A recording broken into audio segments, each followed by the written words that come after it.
નમસ્કાર, મંતવ્ય ન્યૂઝમાં આપનું સ્વાગત છે। ઇન્ડિયા એટ 9 સાથે હું છું હિનલ। મમતા બેનર્જી એકલા હાથે ચૂંટણી લડવા તૈયાર થયા છે। જો વાત કરવામાં આવે તો પશ્ચિમ બંગાળમાં લોકસભાની આગામી ચૂંટણીમાં એકલા ચાલો રેની નીતિ અપનાવવાની જાહેરાત કરી દીધી છે।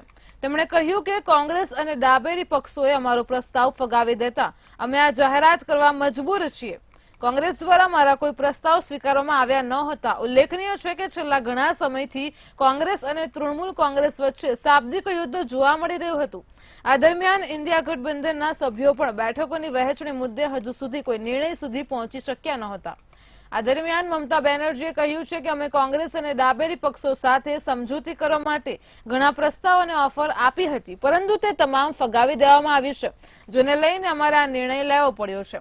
મમતા બેનર્જી અને તેમની પાર્ટીનો આ નિર્ણય કોંગ્રેસ ડાબેરી પક્ષો સહિત ઇન્ડિયા ગઠબંધન માટે પણ મોટો આંચકો માનવામાં આવી રહ્યો છે। મમતા બેનર્જીએ આ સાથે કોંગ્રેસના નેતૃત્વ સામે પણ સવાલો ઉઠાવ્યા હતા।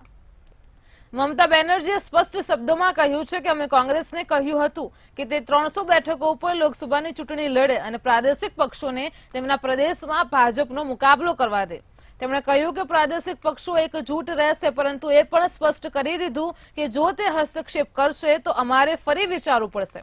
મમતા બેનર્જીએ કોંગ્રેસને ફક્ત 2 સીટ આપવાની ઓફર કરી હતી। તેના પર કોંગ્રેસ નેતા અધીર રંજન ચૌધરી વિફર્યા હતા।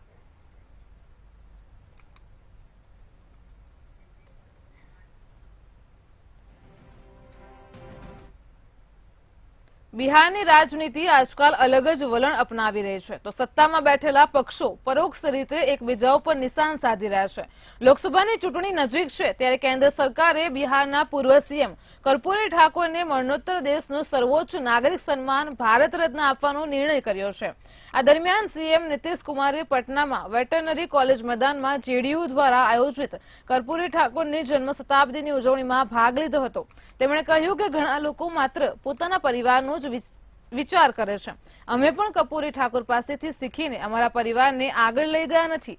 કોણ શું કહે છે તેનાથી કોઈ ફરક પડતો નથી।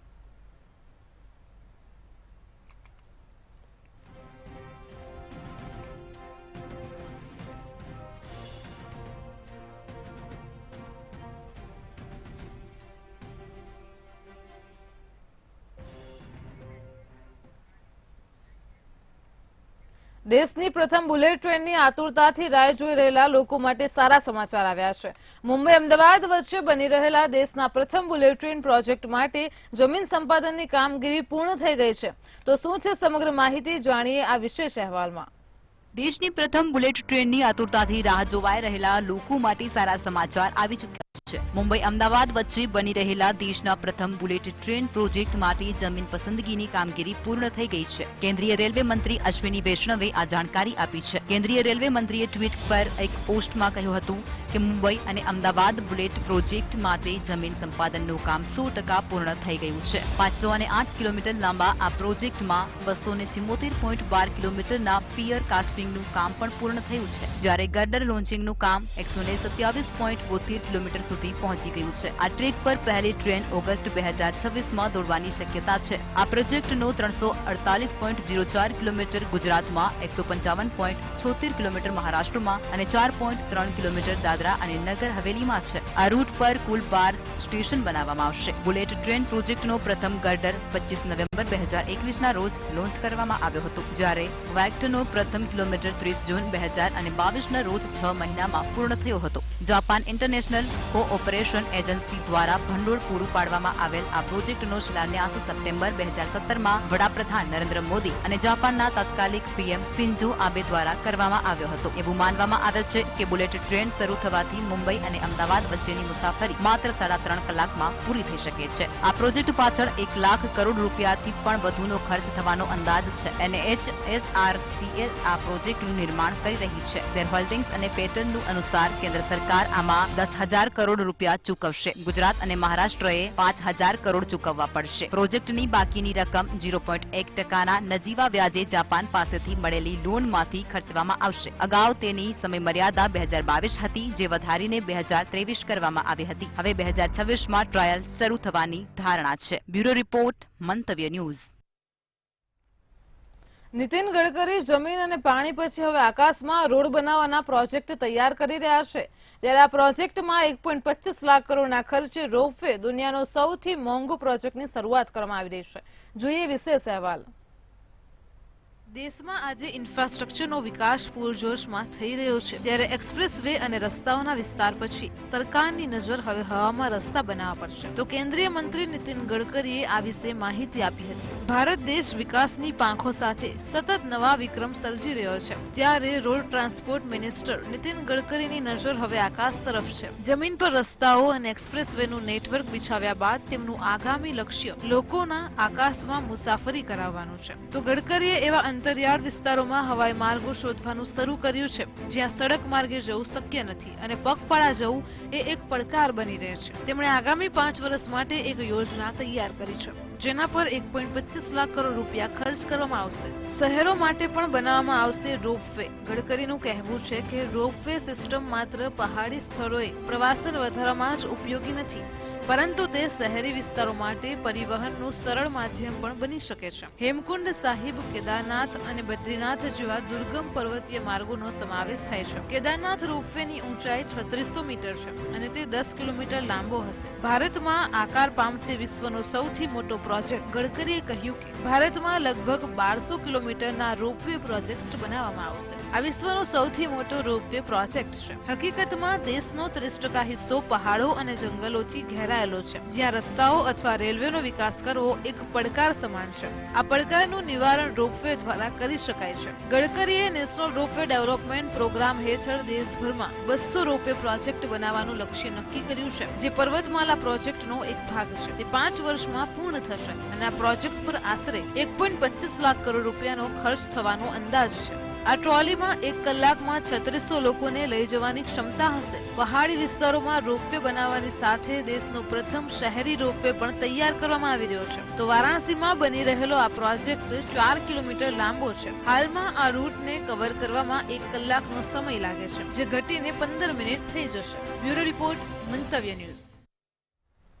રામ મંદિરમાં પ્રાણ પ્રતિષ્ઠા કર્યા બાદ ભક્તોનો ધસારો જોવા મળી રહ્યો છે, ત્યારે અયોધ્યા, મક્કા અને વેટિકન સિટીના તમામ રેકોર્ડ તોડશે. દર વર્ષે કેટલા ભક્તો દર્શન લેશે તેનો લાહો જુઓ અમારા ખાસ અહેવાલમાં.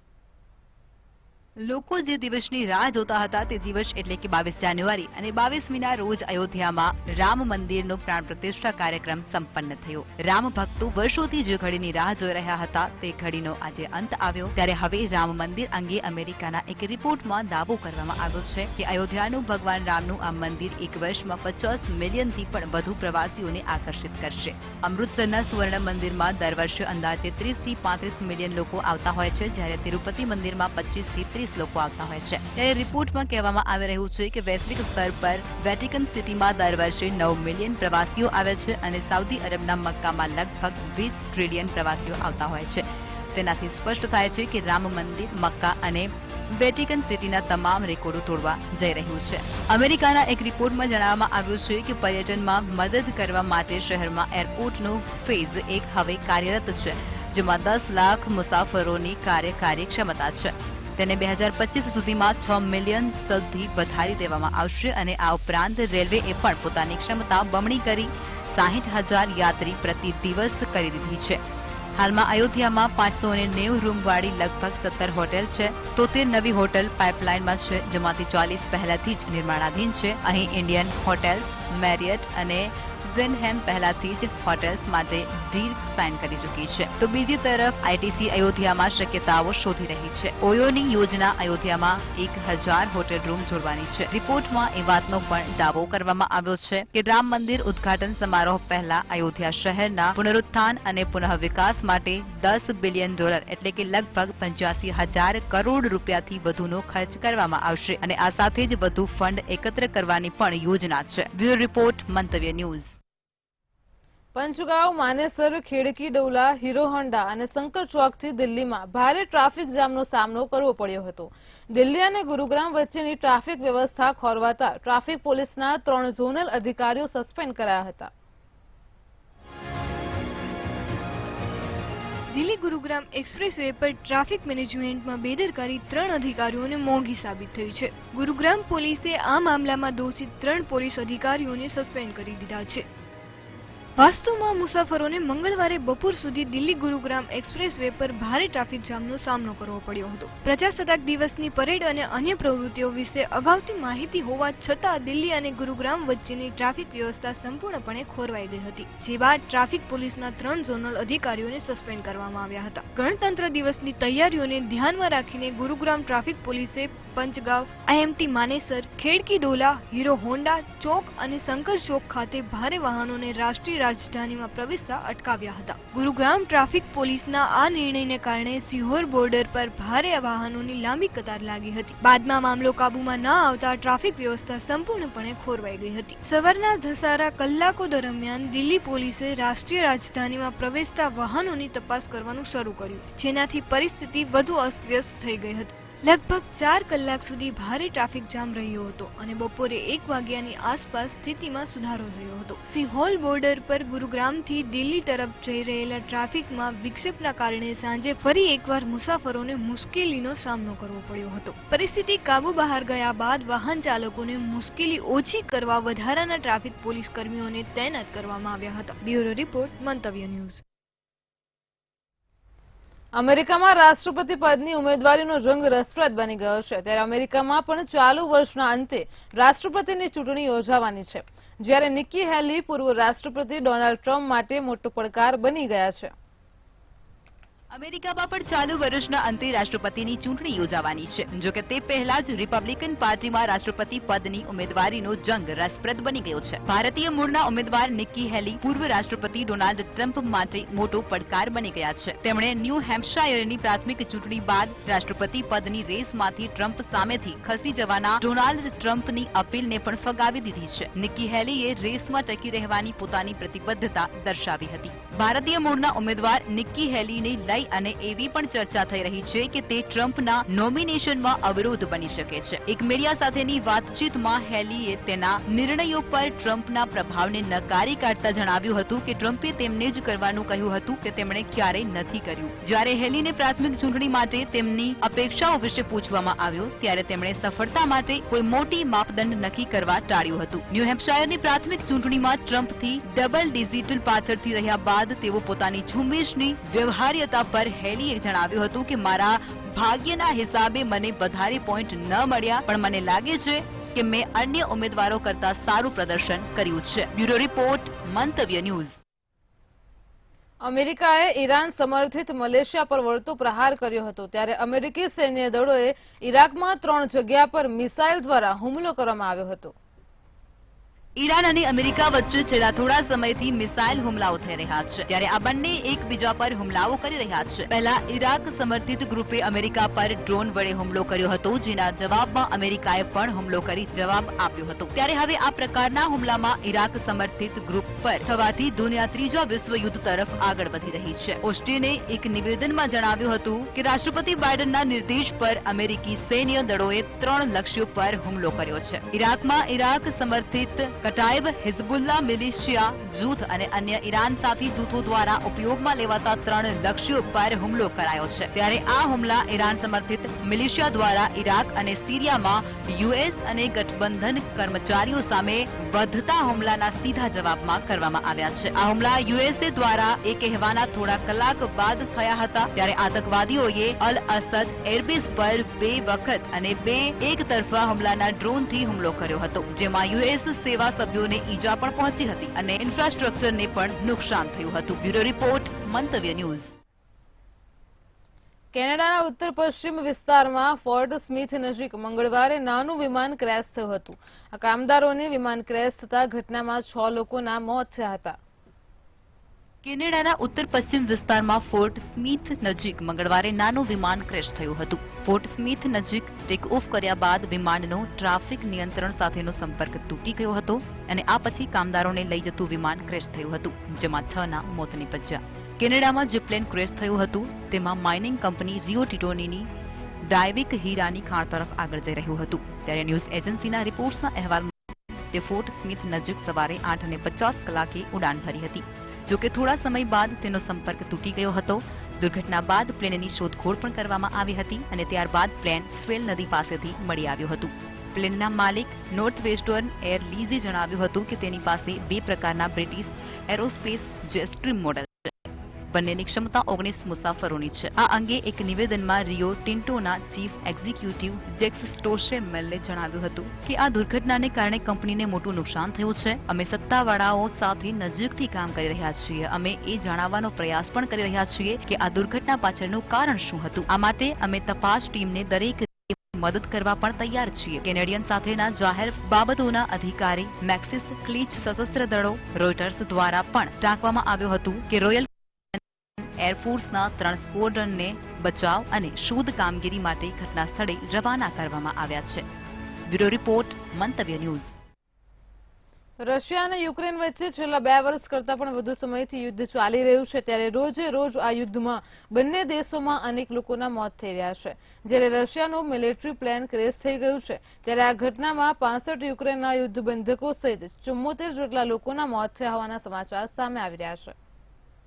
રશિયા અને યુક્રેન વચ્ચે 2 વર્ષ કરતાં વધુ સમયથી યુદ્ધ ચાલી રહ્યું છે. ત્યારે રોજે રોજ આ યુદ્ધમાં બંને દેશોમાં અનેક લોકોના મોત થઈ રહ્યા છે.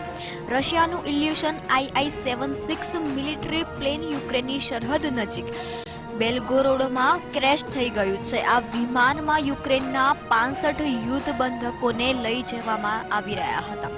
જ્યારે આ વિમાનમાં યુક્રેનના 65 યુક્રેનના યુદ્ધ બંધુકો સહિત 74 લોકો સવાર હતા, જેમાં તમામના મોત થયા હોવાના અહેવાલ મળી રહ્યા છે. જોકે રશિયન સરકાર દ્વારા તેની કોઈ સત્તાવાર પુષ્ટિ કરવામાં આવી નથી.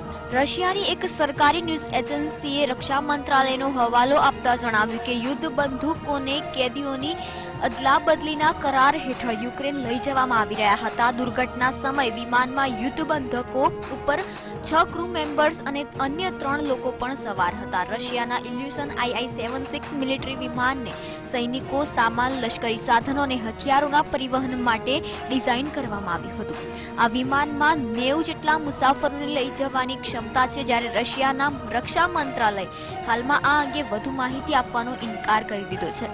રશિયાના રાષ્ટ્રપતિ પુતિનના પ્રવક્તા દિમિત્રી પેસ્કોવે જણાવ્યું કે ક્રેમલિન દુર્ઘટનાની જાણ છે, પરંતુ તે અંગે હમણાં વધુ ચર્ચા ન થઈ શકે. જ્યારે રશિયાના સ્થાનિક ગવર્નર વયાચેસ્લાવ ગ્લાસ્કોવે કહ્યું કે આ ઘટના કોરોચાન્સ્કી જિલ્લામાં બની છે અને તેઓ ઘટના સ્થળ પર જઈને નિરીક્ષણ કરશે. તપાસકર્તાઓ અને કટોકટી કર્મચારીઓ પહેલાથી જ ઘટના સ્થળ પર હાજર છે. બ્યુરો રિપોર્ટ, મંતવ્ય ન્યૂઝ. અયોધ્યાના રામ મંદિરમાં ભગવાન શ્રી રામલલ્લાની ભવ્યાતિભવ્ય પ્રાણ પ્રતિષ્ઠા સંપન્ન થયા બાદ વિશ્વભરમાંથી પ્રતિક્રિયા આવી રહી છે. તો વિશ્વભરમાં રામલલ્લા પ્રાણ પ્રતિષ્ઠાની ભરપૂર પ્રશંસા કરવામાં આવી રહી છે. જ્યારે એકમાત્ર પાકિસ્તાનના જ પેટમાં દુખ્યું હોય તેમ જોવા મળી રહ્યું છે. જોઈએ આ વિશેષ અહેવાલ. અયોધ્યાના રામ મંદિરમાં ભગવાન શ્રી રામલલ્લાની ભવ્યથી ભવ્ય પ્રાણ પ્રતિષ્ઠા સંપન્ન થયા બાદ વિશ્વભરમાંથી પ્રતિક્રિયા આવી રહી છે. રામ મંદિર અંગે નેપાળ, ન્યૂઝીલેન્ડ, દક્ષિણ કોરિયા અને ઇઝરાયલ સહિત ઘણા દેશોની સામે આવી છે. રામ મંદિરના પ્રાણ પ્રતિષ્ઠામાં વડાપ્રધાન નરેન્દ્ર મોદી મુખ્ય મહેમાન હતા. તેમણે વિધિ અને વિધાનથી અનુષ્ઠાનની તમામ પ્રક્રિયા પૂર્ણ કરી છે. પ્રાણ પ્રતિષ્ઠા દરમિયાન શ્રી રામલલ્લાની મૂર્તિનું પણ અનાવરણ કરવામાં આવ્યું છે. સમારોહ બાદ વડાપ્રધાને રામલલ્લાની મૂર્તિની આરતી ઉતારી હતી. રામ ઉત્સવ વિશ્વભરે નોંધ લીધી છે. ઘણા દેશોમાં ભારતીયો દ્વારા હર્ષોલ્લાસ સાથે ઉત્સવ પણ ઉજવવામાં આવ્યો હતો. તો વિદેશ મીડિયામાં પણ પ્રાણ પ્રતિષ્ઠા મહોત્સવ છવાયો હતો. નેપાળ ભગવાન રામનું સાસરું પણ છે. નેપાળના વિદેશ મંત્રી એનપી સૌદે સોશિયલ મીડિયા પ્લેટફોર્મ પર એક્સ પર ટ્વીટ કર્યું હતું અને કહ્યું હતું, જય શ્રી રામ. ભારતના માનનીય વડાપ્રધાન નરેન્દ્ર મોદી દ્વારા શ્રી રામ મંદિરનું ઉદ્ઘાટન તેમજ પ્રાણ સમારોહ સંપન્ન થયો અને એ સનાતન ધર્મના તમામ લોકો માટે ગૌરવની ક્ષણ છે. મર્યાદા પુરુષોત્તમ રામ અને નેપાળની પુત્રી માતા સીતા સાહસ, ત્યાગ અને ધાર્મિકતાના પ્રતીક હતા. બંને ભારત અને નેપાળ વચ્ચેની ગાઢ સંસ્કૃતિ અને સભ્યતા જોડાણનું પ્રતીક છે. તેમના ગુણ અને આદર્શ માનવતાની સેવા માટે આપણને હંમેશા પ્રેરિત કરતા રહે છે. ભારત સ્થિત દક્ષિણ કોરિયન દૂતાવાસે સોશિયલ મીડિયા પ્લેટફોર્મ એક્સ પર લખ્યું કે અયોધ્યાના રામ મંદિરના પ્રાણ પ્રતિષ્ઠા સમારોહ બદલ અભિનંદન. આ ઐતિહાસિક જગ્યા ઈસવીસન 48થી જ રાની શ્રીરત્ના અને ગયાના રાજા કિમ સુરો વચ્ચેના વૈવાહિક સંબંધના આધારે ભારત અને કોરિયા સંબંધો માટે એક મહત્વપૂર્ણ પ્રતિકાત્મક મહત્વ ધરાવે છે. ભારતમાં ઇઝરાયેલના રાજદૂત નાઓર ગિલોએ એક્સ પર લખ્યું છે કે રામ મંદિર પ્રાણ પ્રતિષ્ઠાના આ શુભ અવસર પર ભારતના લોકોને હાર્દિક શુભેચ્છાઓ. વિશ્વભરના ભક્તો માટે આ ઐતિહાસિક ક્ષણ છે. હું અયોધ્યામાં રામ મંદિરમાં વહેલી તકે દર્શન કરવા પણ ઉત્સુક છું. તે મેં જોયું છે અને તેમાંથી પણ વધુ ભવ્ય અને સુંદર હશે.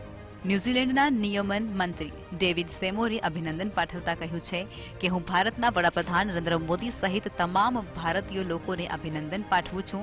આ મંદિરનું નિર્માણ 500 વર્ષ પછી શક્ય બન્યું છે. હું રામ મંદિરને દર્શન કરી અને ધન્યતા અનુભવીશ. બાબરી મસ્જિદ વિધ્વંસની જગ્યા પર રામ મંદિરના ઉદ્ઘાટનની કડક નિંદા કરી પાકિસ્તાનના વિદેશ મંત્રાલયે કહ્યું છે કે 1992ની 6 ડિસેમ્બરે ભીડે દાયકાઓને જૂની મસ્જિદને ધ્વસ્ત કરી દીધી હતી.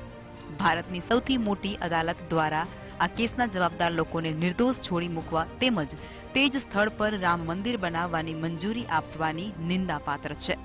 બ્યુરો રિપોર્ટ, મંતવ્ય ન્યૂઝ. પાકિસ્તાનના પૂર્વ ગૃહમંત્રી શેખ રાશિદનો ભારતને ધમકી આપતો વિડીયો વાયરલ થઈ રહ્યો છે, જેમાં શેખ રાશિદ ભારત વિશે અપશબ્દોનો પ્રયોગ કરતો જોવા મળી રહ્યો છે. છેલ્લા ઘણા સમયથી ભારત અને પાકિસ્તાન વચ્ચેના સંબંધો સારા ચાલી રહ્યા નથી. પાકિસ્તાનના નેતાઓ ભારત વિરુદ્ધ ઝેર રોકવાનું કામ કરે છે અને તે હંમેશા ભારત વિરુદ્ધ નફરતભરી વાતો કરતા હોય છે. હાલમાં જ પાકિસ્તાનના પૂર્વ ગૃહમંત્રી શેખ રાશિદનો એક વિડીયો વાયરલ થઈ રહ્યો છે, જેમાં તેઓ ભારત વિરુદ્ધ ઉશ્કેરણીજનક ભાષણ આપી રહ્યા છે. તેઓ કદાચ ચૂંટણી પહેલા રેલી દરમિયાન ભાષણ આપી રહ્યા હોય તેવું લાગી રહ્યું છે. વિડીયોમાં પાકિસ્તાનના પૂર્વ મંત્રી કહે છે કે સમુદાય જીવંત થઈ ગયો છે, તે મરવા અને મારવા માટે તૈયાર છે. બાલાકોટ એરસ્ટ્રાઇકનો ઉલ્લેખ કરતા તેમણે જણાવ્યું હતું કે ભારતને કહ્યું હતું, અમારી પાસે એવા બોમ્બ અને દારૂગોળો છે જેનો ઉપયોગ કર્યા પછી ન તો બિરલા મંદિરની ઘંટડી વાગે છે કે ન તો ભારતમાં ઘાસ હશે. આપણે નગ્ન અને ભૂખ્યા રહીશું, પરંતુ 24 કરોડ સમુદાયો જીવંત છે.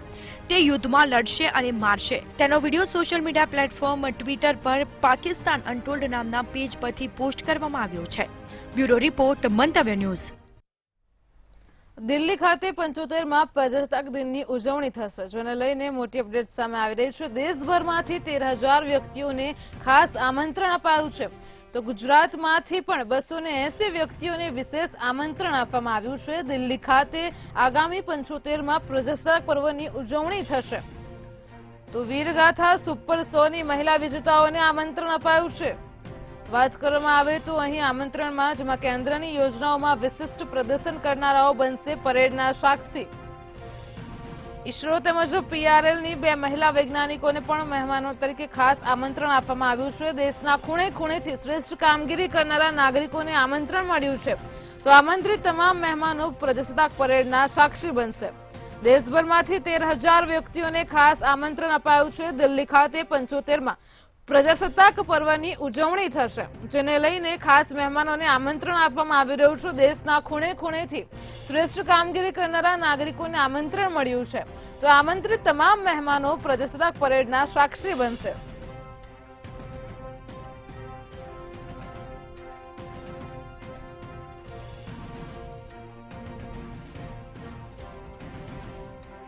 તો ગુજરાતમાંથી પણ 280 વ્યક્તિઓને આ પરેડમાં વિશેષ આમંત્રણ મળ્યું છે. પ્રજાસત્તાક પર્વની ઉજવણીમાં આ તમામને ખાસ આમંત્રણ મળ્યું છે. તો આજ બધે અમારી સાથે સંવાદદાતા સરફરાઝ નાગોરી જોડાઈ ગયા છે. જી સરફરાઝ, હવે દિલ્હી ખાતે 75માં પ્રજાસત્તાક પર્વની ઉજવણી થશે અને એમાં ગુજરાતમાંથી 280 વ્યક્તિઓને વિશેષ આમંત્રણ મળ્યું છે, શું કહેશો?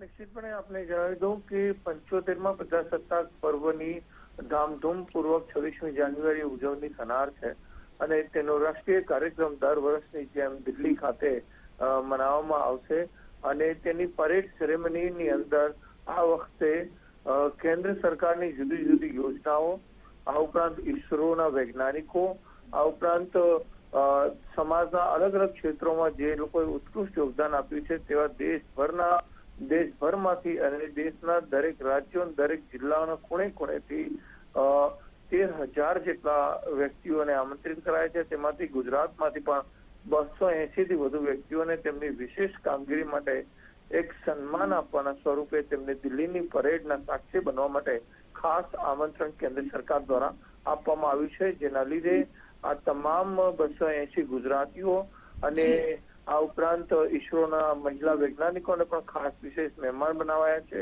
આ ઉપરાંત દેશની વીર મહિલાઓ કે જેમને દેશની સુરક્ષા માટે મહત્વપૂર્ણ યોગદાન આપી છે તેવી 100 મહિલાઓને પણ ખાસ દિલ્હીની પરેડમાં એટલે ટોટલ 13,000 લોકોને આ પરેડમાં સામેલ કરાયા છે અને તેમને દિલ્હી આવવા માટે કેન્દ્ર સરકારે વિશેષ આમંત્રણ આપ્યું છે, જેઓ 26મી જાન્યુઆરીની પરેડમાં સાક્ષી રહેશે. જી સરફરાઝ, સમગ્ર માહિતી બદલ આપનો આભાર. તો જેવી રીતે અમારા સંવાદદાતાએ જણાવ્યું કે ઈસરો તેમજ PRLની 2 મહિલા વૈજ્ઞાનિકોને પણ આમાં ખાસ આમંત્રણ આપવામાં આવ્યું છે. India@9 માં હાલ આટલું જ. દેશ વિદેશના સમાચારો માટે જોતા રહો મંતવ્ય ન્યૂઝ. નમસ્કાર.